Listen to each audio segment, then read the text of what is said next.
Number one, we're going to set the expectation. So I use a very simple script that I've used for years. So when I meet with the seller and we set up the initial weekend, I go, hey, Greg and Robert, thanks so much. After all this is all signed in, I go, what we're going to do is we're going to have our launch weekend. Our launch weekend is critical.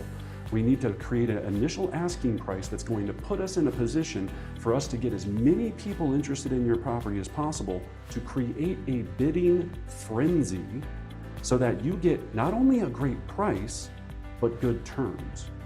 If we set that initial asking price too high, no one will come, right? If we set it too low, people might think we're crazy, but there's really not a too low.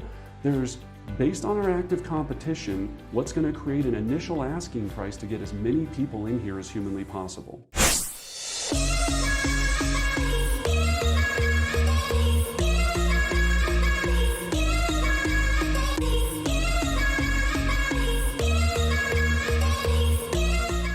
So our competition, our direct competition, Redfin, Zillow, and all these other guys, Realtor.com, they're spending money here. But where we win is if we go into the niches, into the long tail keywords, right? So here, I wanted to show you that. Let me go back to this, because as soon as the ad pops up, I click on it.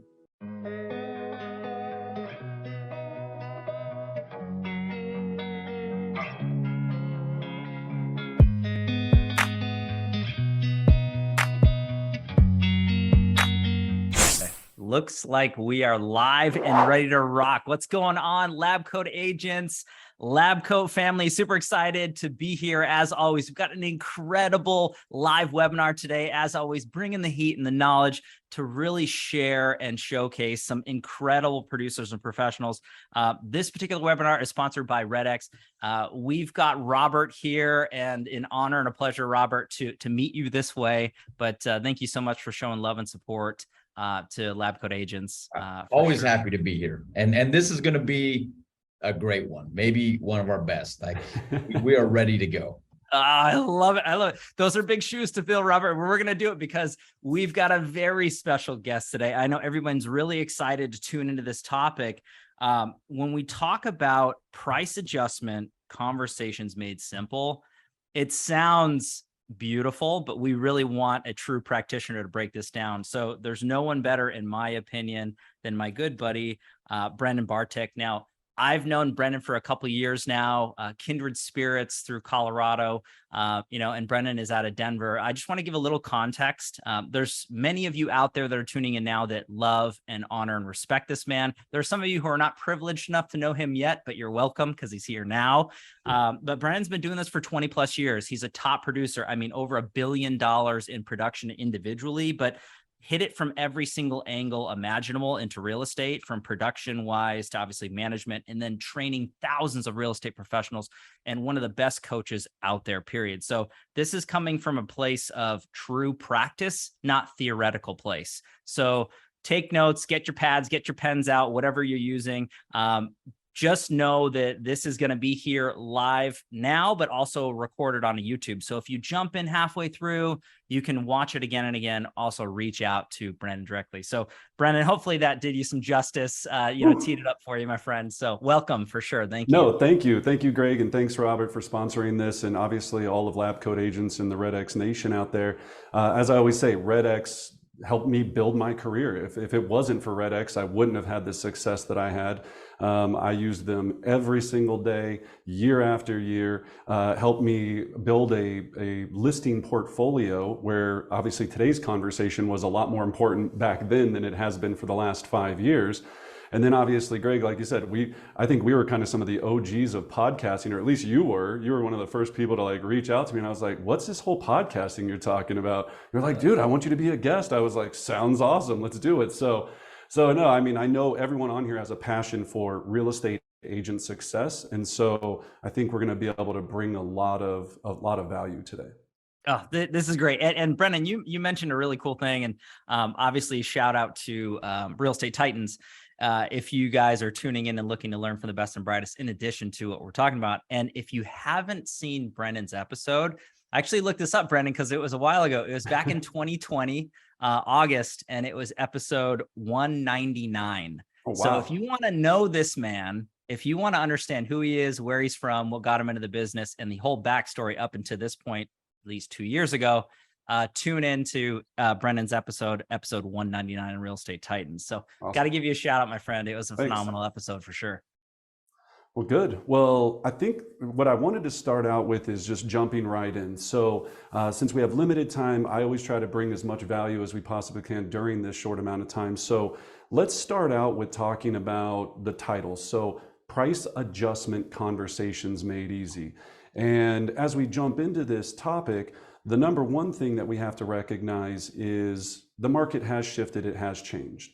So a lot of what we're going to talk about today is how to prepare when you take the listing, then when you have to have these conversations, how to put yourself in the best position so you leave that conversation with success for both you and the seller. And that's a lot of what this comes down to. So what we're going to talk a ton about today is seller psychology and buyer psychology. And when we look into both of those buckets, that's where pricing lives. Because as we all know, none of us can magically pick the price that a home is going to sell at. I wish one of us had that imaginary skill where we could just be like, you know what, that one, $499.5, done, that's it, that's where it's gonna land. We don't have that ability. What we are consultants setting an initial asking price, and I gotta make sure we get really good with the verbiage when we have these conversations. We're setting an initial asking price that's going to open up the market to create a bidding frenzy so that we can get your home sold. Because some of the stats that we know, and we have to get good at our data is, and I put a couple down here, is we have to change the mindset of, instead of a CMA, a comparative market analysis, we have to start doing an AMA, an active market analysis. We can't compare our listings any longer to the house that sold 3 months ago, 6 months ago, 12 months ago. I hear it all the time with sellers. Well, yeah, but Susie sold for 1.5 million. I mean, I go, that was 9 months ago. Interest rates were 2.8%, and now interest rates are 5.9%. The game is no longer the same. So we can't go to the past. We have to use active data to initialize a standard for where we're going to start having pricing conversations. And that's different than we've done in a long time. We also have to realize that pricing has nothing to do with appraised value. And I have a lot of agents that get into their head about appraised value. My seller got this appraisal and blah, blah, blah. And I'm like, cool, yes. Yeah, I'm glad they used a calculation based on the square footage of the garage to come up with a number that they're going to use to finance if it went to a loan for a bank. No, if you have 3 different appraisals, you're going to get 3 different appraised values.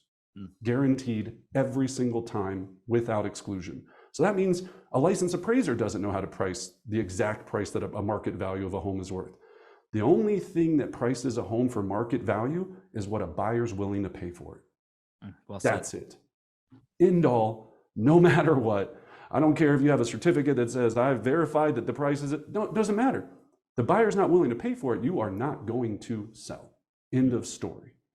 So what we have to understand is we have to do active market data. So we're pricing to our competition that's available right now. Are we the best in show? The best value, the best looking, the best smelling, the best size of lot? When we look at the surrounding active data, are we, in the eyes of the buyer, the next one that I would be stupid not to buy, right? I looked at you, the other 2, the other 3, the other 5. You by far are the best overall value for my money. That's it. So I'm going to jump on it and make that move so I don't lose it. So that's going to change things. Now, that doesn't mean that you don't do a CMA. That doesn't mean that you still don't get comps, because they're going to go, what about, do you know? You still want to know all the data, but you've got to lead the psychology to make them understand that door is closed, the past is gone. And that's a big piece of this. So here's some stats that I want to have everyone understand for cost of days on market, because what we're fighting here too is the seller. We hear this all the time, you know, Greg and Robert, is, well, I'm in no big rush. I don't care how long it takes to sell. You know, like I've got time. I don't have to be anywhere. Well, there is a huge risk to time on market. So in the first 0 to 7 days that you're on the market, you have 100% chance of getting asking price or above asking price. And all this data is based on regional MLS averages across the country. When you go to 8 to 14 days, when you hit that 8th day, it drops immediately to 97%. Wow. 3% right off the top goes after the 8th day on average. Then from there, like 22 days to 28 days, 93.5% of asking price. And by the time we get into what I call your screwed zone, 44 to 48 days on market, 91.6% on average across the nation. Wow. So days on market does matter, because every day that we sit there, we become a depreciating asset. I use that phrase with sellers all the time. From the second we hit the active market, we start to depreciate in our social proof or market value that we are showing to the neighborhood. Every day that your sign's up longer and longer, the buyers are looking at it going, they keep driving by going, man, that thing's never going to sell. What the heck's wrong? Yeah, they must be crazy. Oh, you know, I know Susie and John, they're asking way too much for that thing. Wow. Then all this aura around it changes. Then you're doing your third open house. It's just not what you want. Sellers want, I've never met a seller that goes, I really hope this takes 4 to 6 weeks. I haven't met one yet. Yeah. They want a hero. I always think that's, you know, the Superman underneath my shirt. They want you to come in and go, dun da da da. By Monday, you hit that market on Thursday or Friday. By Monday, you've got multiple offers, and they're deciding what's the best option for them. Wow. So, Greg, what this comes down to is we also have to understand when we're talking about data, interest rates have increased over 3% in the last 8 months. So if every percent of mortgage rate reduces a buyer's purchasing power by 10%, we lost 30% of the buyer's purchasing power since the beginning of this year. Wow. In the last 8 months. Buying power went down 30%, prices still went up. It doesn't work. Eventually that math is going to hit what we're hitting now and go, it cannot sustain. So we're hearing things that if it goes up to 8%, 7%, you know, the world's going to end. The world's not going to end. But a buyer that was looking at a $500,000 house 8 months ago that was qualified for a $500,000 house now can afford 30% less on their pre-qual than they could January 1st. There you go. Prices, of course, you're going to get all the buyers that are buying with cash and all that. Those are going to weed out, but eventually normal homeowners are going to need some financing. Right. So we have to make sure that the sellers understand the data. Data is critical when we talk about the price adjustment conversations. And I really think of it's price positioning is probably a good word to use. So interest rates. So now that we've gone in and explained the data at the highest level and really made sure they understand this. I mean, Greg, think about it. If you're the seller, right? You've watched all of your neighbors ride this train. Oh, yeah. And then I come over and you're going to be in generally a defensive position in your psychology, right? You're going, I've done everything right. I just, maybe I'm a little bit late to the show, and being late to the show sucks, because if you're late to the show, which a lot of sellers are right now, they don't want to admit that they're late to the show. Right. Right. That's the hardest thing. They're like, I'm not going to get out of, you know, Blockbuster stock until the last second. Right. And they're like, oh, I waited too long to get out of that stock. Right. So just trying to put you into that mindset that we're going into a scenario where we have to understand that they're going to be a little bit defensive. They're going to be a little bit, not even maybe ashamed, but kind of embarrassed. That's probably a better word. They're a little embarrassed that they're going, I missed the peak. I missed the peak. No one wants to miss the peak in anything. So the best way to go into this is, number one, we have to set the expectation. So I'm going to break this down into 3 steps to make price adjustment conversations as easy as humanly possible for everyone out there. So number one, we're going to set the expectation. So I use a very simple script that I've used for years. So when I meet with the seller and we set up the initial weekend, I go, hey, Greg and Robert, you know, thanks so much. After all this is all signed in, I go, what we're going to do is we're going to have our launch weekend. Our launch weekend is critical. We need to create an initial asking price that's going to put us in a position for us to get as many people interested in your property as possible, to create a bidding frenzy so that you get not only a great price, but good terms. If we set that initial asking price too high, no one will come, right? If we set it too low, people might think we're crazy, but there's really not a too low. There's, based on our active competition, what's going to create an initial asking price to get as many people in here as humanly possible, right? So that, as you're doing your market analysis, people go, what's the exact number? All my analyticals out there. I'm like, there is no exact number. It's just got to be better than your active competition, to the point where, would you be excited to come see it? And would that home sell in 24 hours? You could guarantee the seller at this price, the home's going to sell in 24 hours. I see agents in there with this crystal ball going, Greg, maybe if we price it at this, you could possibly get the best offer possible. You're screwing yourself. You're putting yourself in a position where you're going to let them down and cost them money. Because look at the stats we just went over. 9% difference in price over if you've been on the market from day 1 to day 40. 9%. And that's on average. So imagine the people that really had unique houses that hit way under that, right? So we have to set the expectation. So Bob, we're going to set an initial asking price. We're going to get as many buyers through your property as possible. Then on Monday, I'm going to review all the data with you. I'm going to go through either multiple offers, or if there's no offers, I'm going to discuss with you our strategy for what we're going to do next to move forward. Does 11 o'clock on Monday work for that phone call? All right. So we have to set, now this does two things. It gives you your weekend back. So they're not going, Brendan, how many showings we have? What was the open house feedback? We're going to talk about all of that Monday at 11. So what I can do on the weekend is jump on RedX, hit up some more expired listings, make some more money, and I'm not going crazy trying to figure out every time a buyer comes into my house, I got to tell my seller exactly what happened. You know, it's like, well, they kind of like it. No, we're going to review all the data, and I'm going to try to create a frenzy, and I'm going to let all the agents know that we're trying to direct everything towards Monday. What I'm really setting up is, if that works and the press is correct, we will have that conversation about multiple offers, and we'll start, you know, doing highest and best and all that fun stuff. That's not this conversation. That's a whole nother strategy. If no one comes, now we have to get in. Now I've set up a price adjustment conversation time. Gotcha. Right? So I have to, number one, set the expectation. Then number two, I have to on Monday set up that call for success. So on Monday, I'm going to do a couple of things. Number one, I'm going to email my client the data. So here's how many views happen on realtor.com. Here's how many views happen on Zillow. Here's how many people saved your property on Zillow.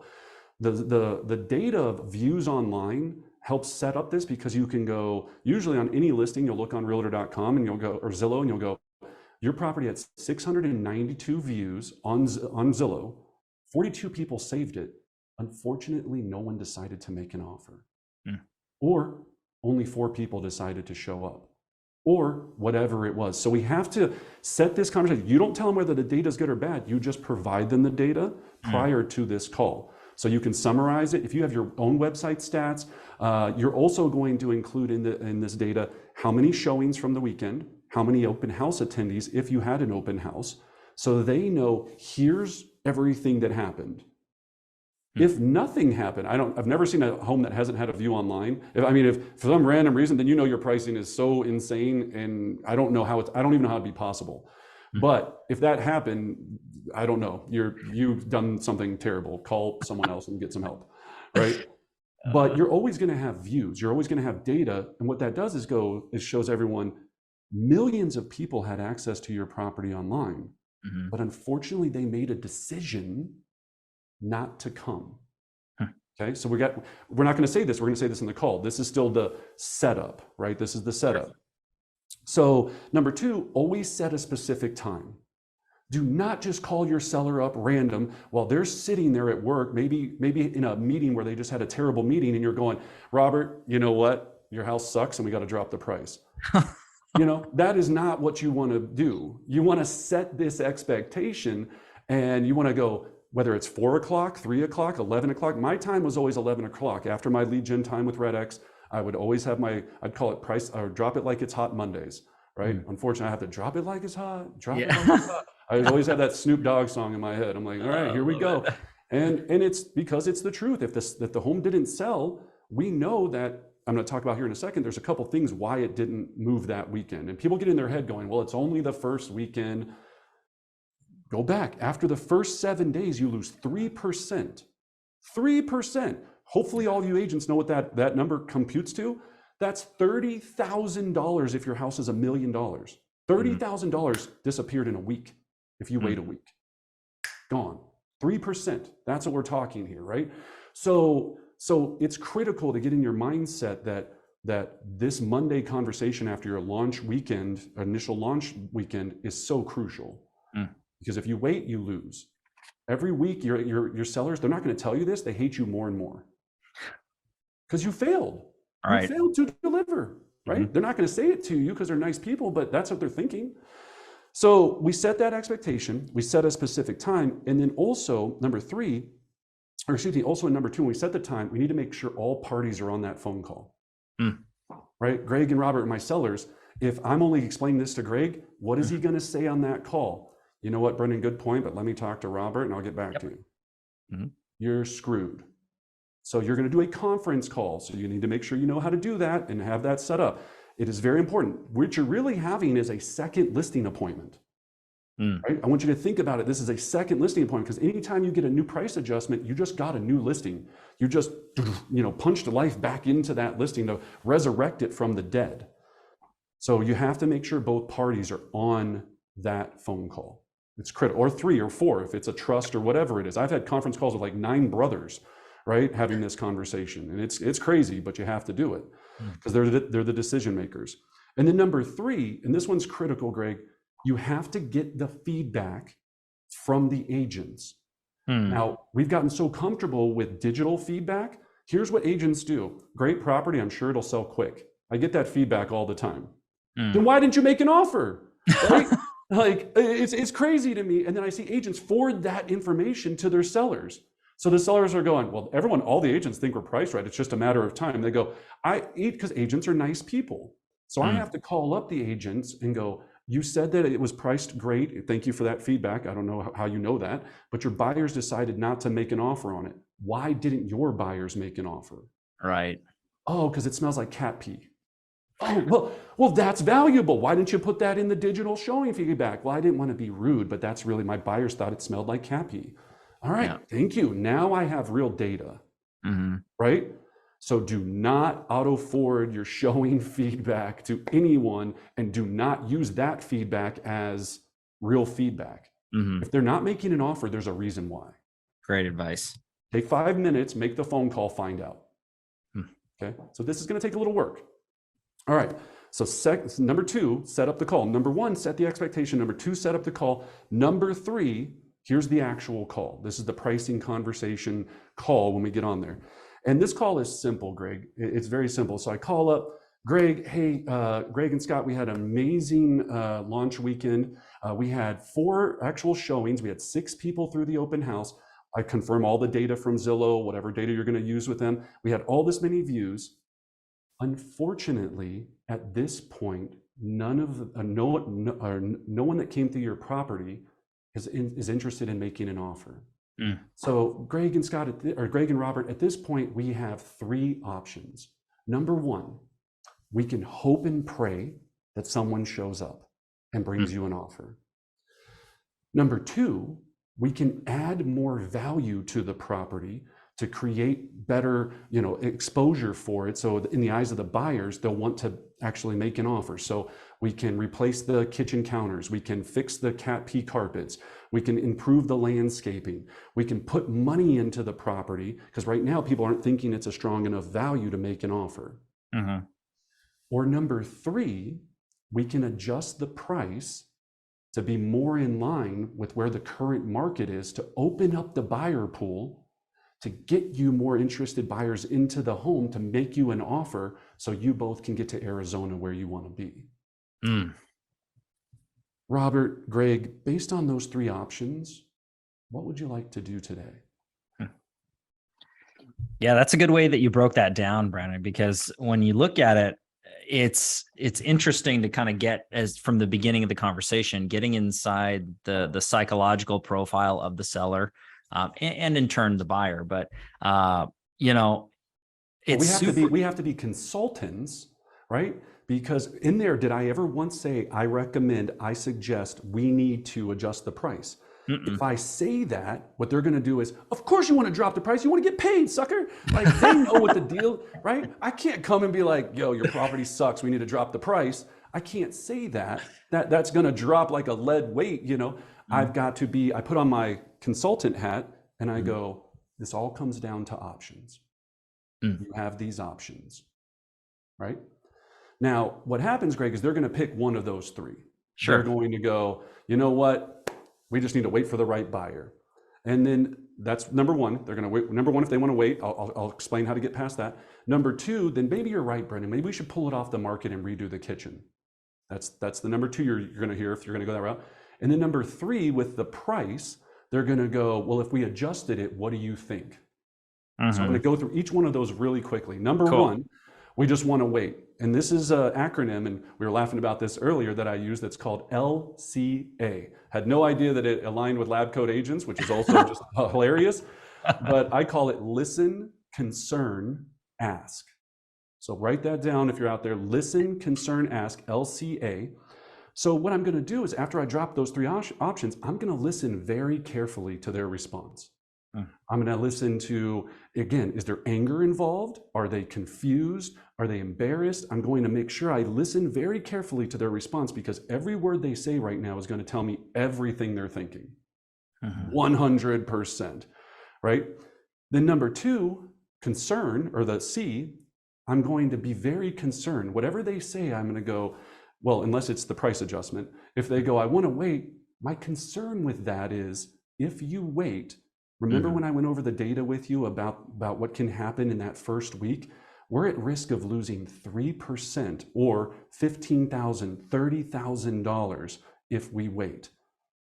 So I'm concerned if we do that. Every day we're a depreciating asset. So I go to concern. You're always going to say the word concern. You're never going to say, I think, I recommend, I suggest. Because when you do that and it still doesn't sell, they go, well, you're the one that suggested that we do blah, blah, blah. You're the one that thought it was a great idea. No, no, no. I just said I was concerned, right? I'm voicing my concern. And then last is the ask. I'm going to continue to ask over and over again until I get the right response, right? So what that would play out as is you go, you know what? I really want to redo the kitchen. Greg, my concern with that is, if we redo the kitchen, we're going to take it off the market. And if interest rates go up, the market's going to go down even further. Number two, you could get a contractor in here, screw up your house. Who knows what could happen?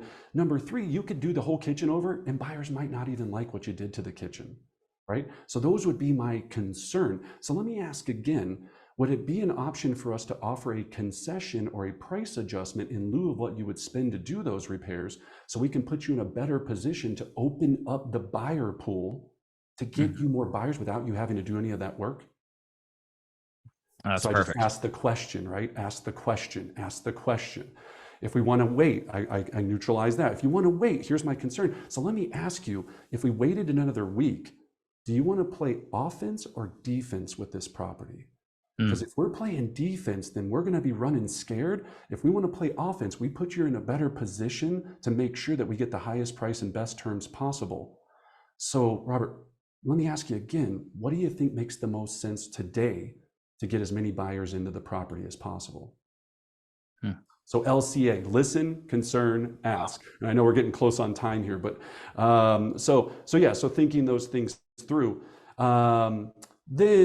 Then the last piece, and we can go in that realm forever, and people might have questions about that, and feel free to connect. We have scripts for all that stuff. What I wrote down here is, if they don't want to do anything, so let's say that they go, you know what, we just want to stay put. Don't argue with them, right? Again, the customer is always right. If they go, I don't care, we're going to keep it there, you just go, I completely understand. But what you've done is you've now laid the groundwork for your concerns. So now when this listing goes for this next week and doesn't get to where it needs to be, or doesn't get an offer, or if it does, then great. You go, you know what, Greg, you made the right call in waiting, buddy. Brilliant. They still feel like the winner. If by the following Thursday, and this is very important, drop it like it's hot Monday, by Thursday, if we don't have any more activity or any offers, I make another call on Thursday and I go, look, we're going into this weekend, our second weekend. We still haven't had any offers. My attitude is like every day's 1,000 years, right? If I see agents that are like, they go, Brendan, because I talk to even agents on my team, like, Brendan, it's only been on the market a week, it's fine. I go, that's where you're wrong, right? It's not fine. Every day is another day that seller thinks you suck, another day that the price could go down, another day that COVID-19 could hit, another day that 9/11 could happen. We just, unfortunately, reminded of that last week. Anything could happen in this window that we're not sold. Sure. If I don't come off with that kind of energy and that kind of concern to my clients, then I'm enabling them, and that's a great word, I'm enabling them to be like, all we need is one buyer. We just need that lucky golden ticket. Like we're going to open up the chocolate bar and it's going to happen. It's like, no, we're executing a pricing strategy, not a lottery ticket. And I've said that to sellers many of times. Wow. Right?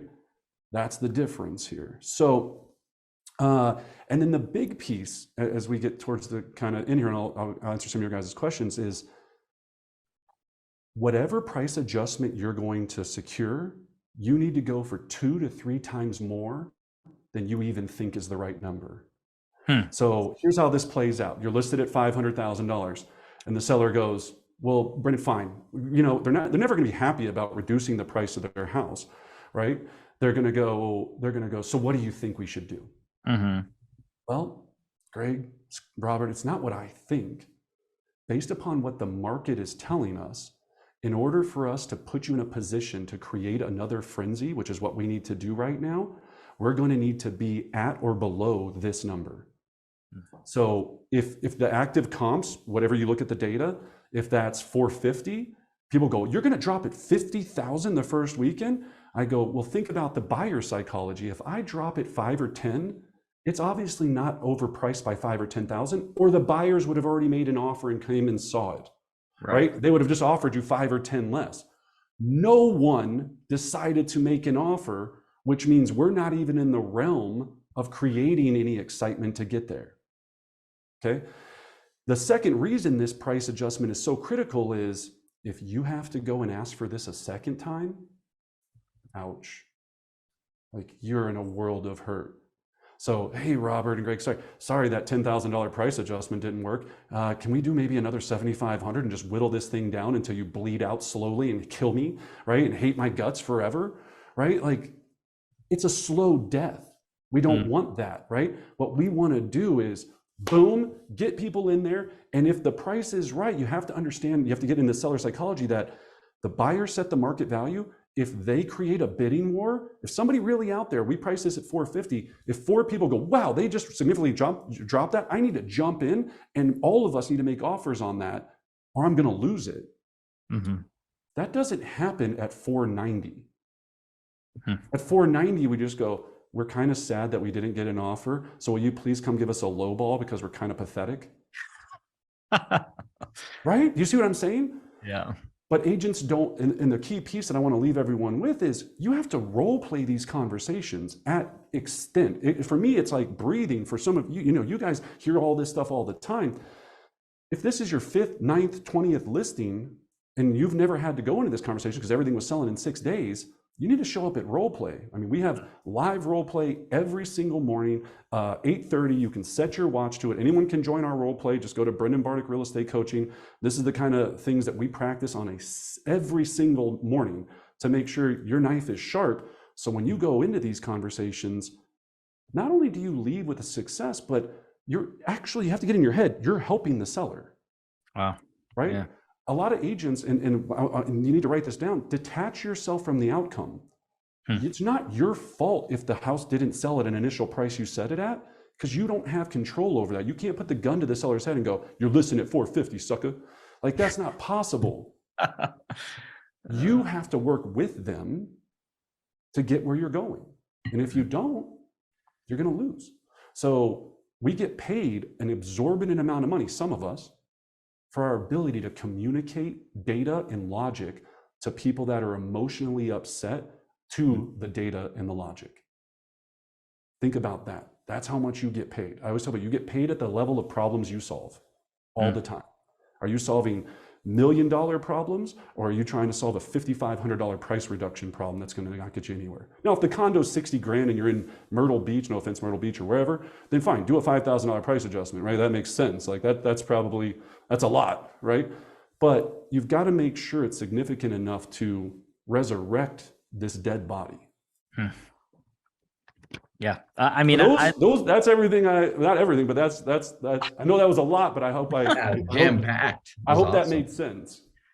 It did. And there was a lot of information for everybody to kind of, soak in and really understand. And I think that for some of the seasoned pros, they're going to be nodding their head saying, yeah, Brendan, exactly right. This is exactly the process of going through, doing it day in and day out. Somebody who's newer, into the industry, maybe hearing this detail for the first time, everything that this man said is 100% accurate that way. And really just breaking down those processes and setting the expectations and having clear conversation for the best outcome based off of your clients. I mean, you said it there more. I'm a big data fan. I think there's a lot of people out there that are as well, and the numbers don't lie.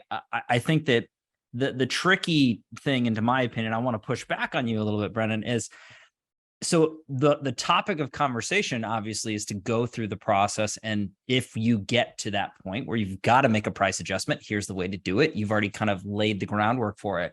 But being devil's advocate, if anybody's out there listening, in the shortest, concise way that you can, because I know we're at time. Sure.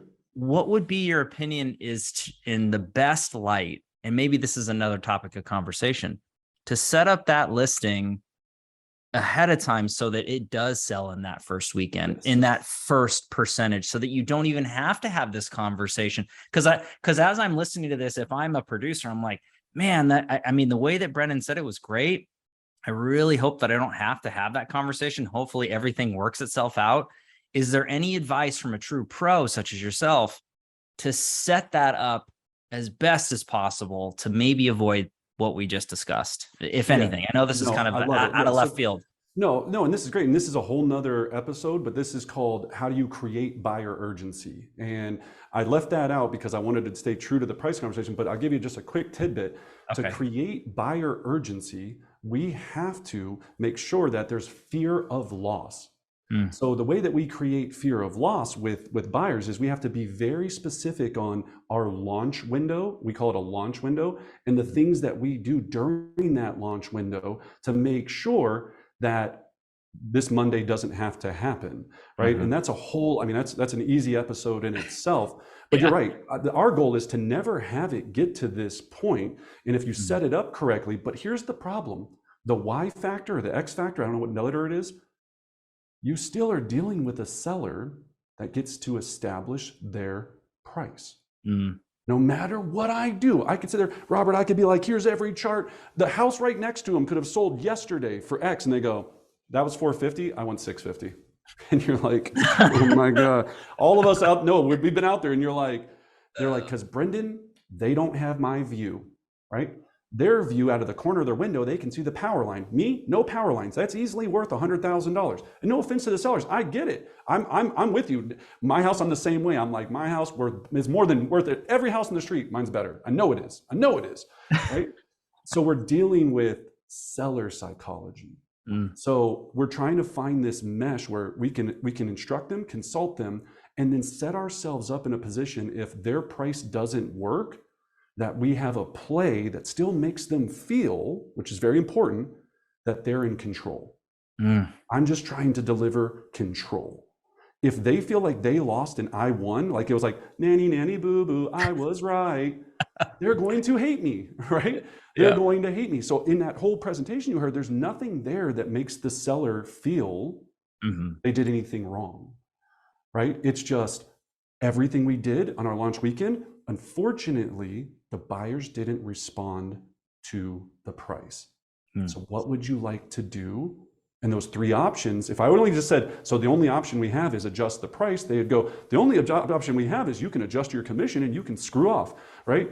It's, I have to give them three options to get them to a place to understand it's still your choice.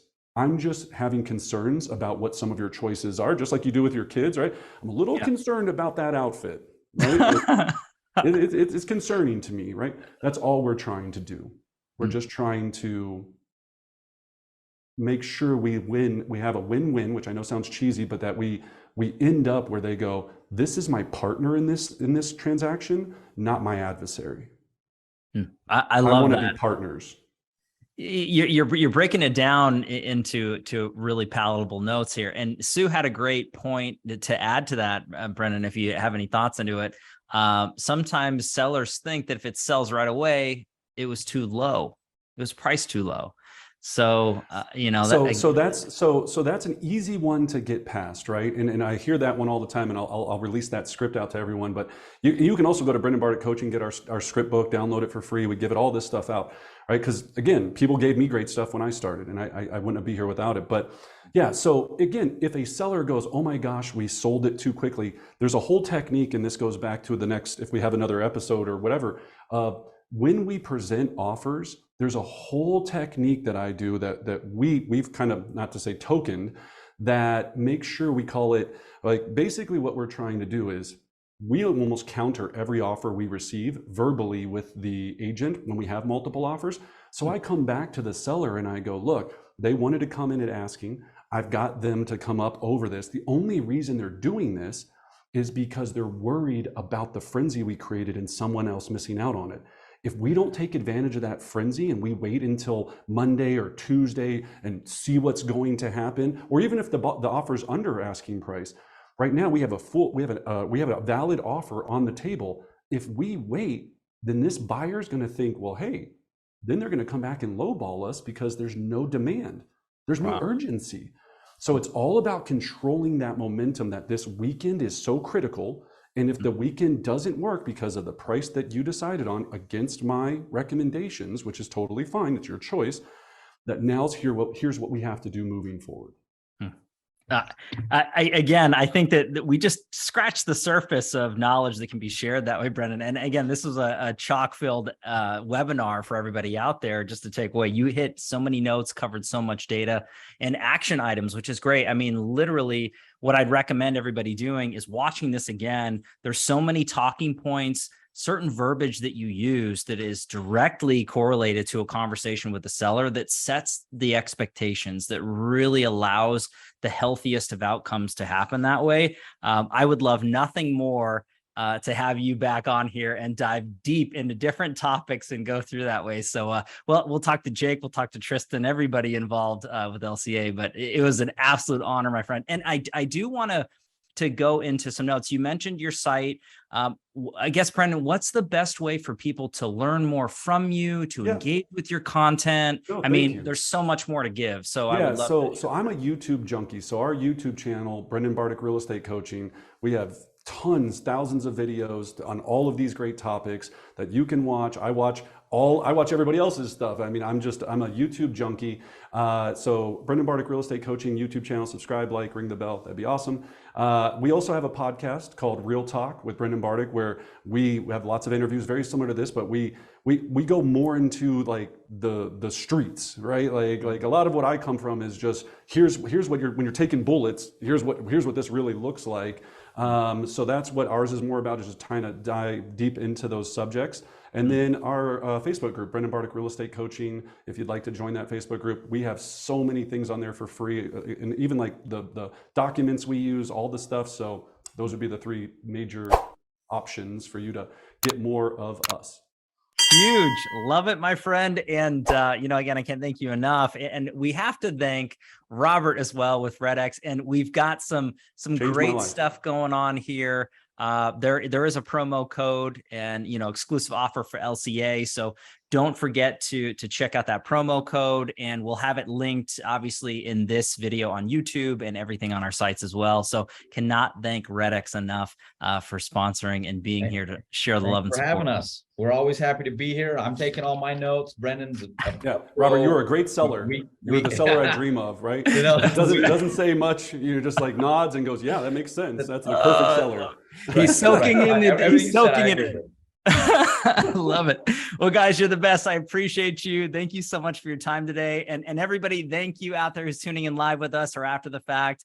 Don't forget to join us on the next live webinar through LabCoatAgents. We appreciate you. You have a great day, and we'll see you on the next one. Take care. Thank you.